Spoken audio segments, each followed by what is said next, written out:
Ah,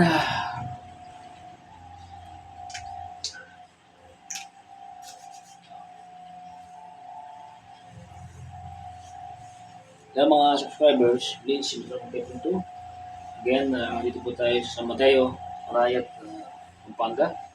So, these are our old stroke patients na medyo pa ito ang kanyang therapy. Natawag tayo ulit to med therapy. And si stroke patients kung nagdabit yan. So, what's po yan? Siya po ay nakakalakad naman. So, kailangan lang po ng konting follow-up therapy. Na kuya? Yan. Hindi naman spasm nyo ito. Grabe.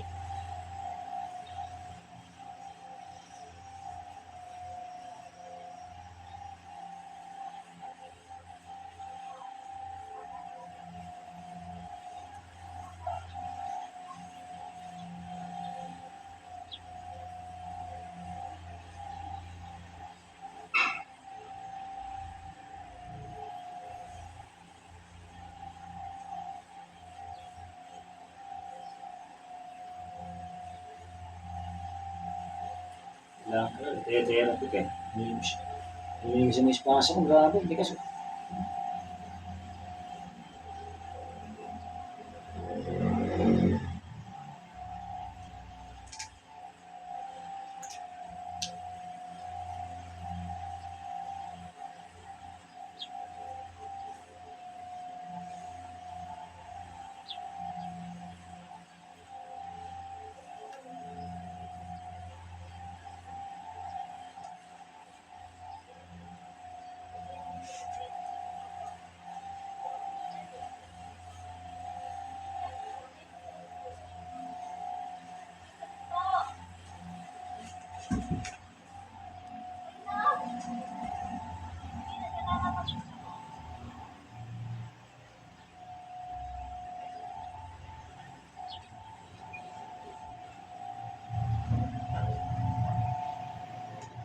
Yes.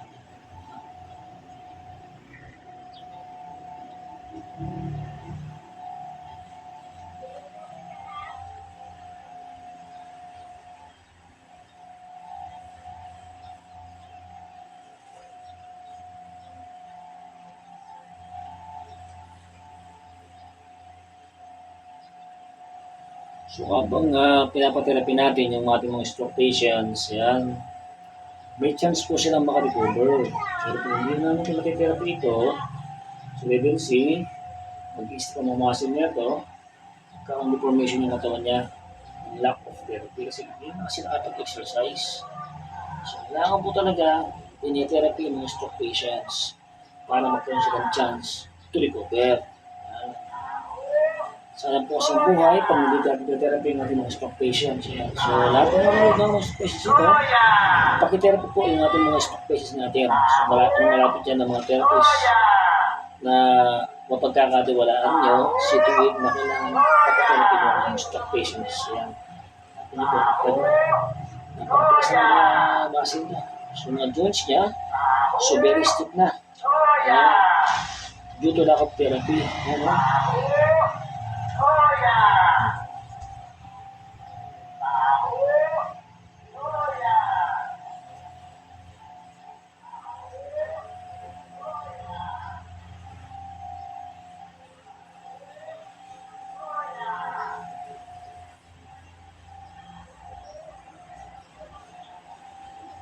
Body massage, kukurin din po natin ito. Ayan. Okay, mati yung ating cellphone.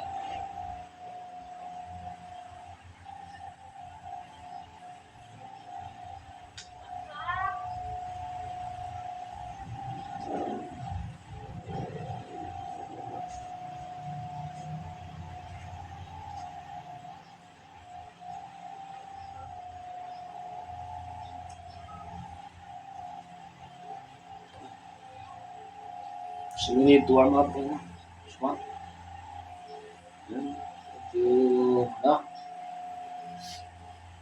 Thank you, Lord. So yung mga ginagawa ko most is ang mga stroke patients para ma-exercise yung mga joints niya. Kasi very stiff talaga. Grabe. Ayan. Para kami nagbubo ng braso na ito. So pag nagtuloy-tuloy yung therapy na ito, baka gumanggang ito. So advice ko So sa mga nanonood, sa mga may mga stroke patients yan, huwag kayong magpatubili na sayang kasi yung panahon, sayang yung oras, kung hayaan nyo ng stroke patients ninyo na nakahila talaga dyan. So the chances of recovery is napaka zero. Pag pinapatherapy natin yan, there's a big chance to 80 to 90% na makarecover ang ating stroke patients. Yan. Siyempre, kailangan niya ng medication, laging care of the family. Ito yung mga sekreto. Siyempre, unang-una yung faith in God. So this is the secret why the stroke patients can easily recover. Yan. So tulong-tulong po tayo. Yan. So ito si Kuya Ricardo, si Kuya Tumarado ay makarecover muli-muli sa tulong at tabag at awa ng Diyos at sa mamahal ng kanyang mga anak. Kaya,